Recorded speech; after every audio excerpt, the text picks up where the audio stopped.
Muling sumalang sa aksyon ng Pinoy boxing icon na si Manny Pacquiao nitong linggo kontra kay Japanese kickboxer Rukia Anpo.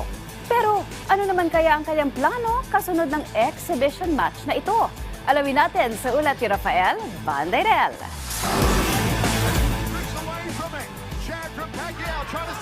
Sa unang pagkakataon simula taong 2022, muling nagpakitang gilas sa loob ng ring si pambansang kamao Manny Pacquiao. Nakaharap ng dating 8th Division World Champion ang Japanese kickboxer na si Rukia Anpo nitong linggo sa main event ng Rizin 3 na idinao sa Saitama Super Arena sa Japan. Naging matinding pagsubok para kay Pacman ang size advantage ni Anpo. Paano ba naman 6 feet ang tangkad ng Japanese fighter kumpara sa 5'5" na taas ni Pacquiao? Gayunpaman ipinamalas ni Manny ang kanyang angking bilis at experience upang kumonekta ng malilinis na mga patama. Dahil exhibition lang ang laban, walang idineklara bilang panalo.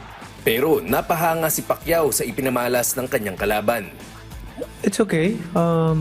He can move. He can punch. The thing is, he can be a boxer. Dagdag pa ng dating senador, magsisilbing tune-up fight ang labang ito para sa plano niyang pagbabalik sa mundo ng professional boxing. My future plan, I might fight again in a real fight this year.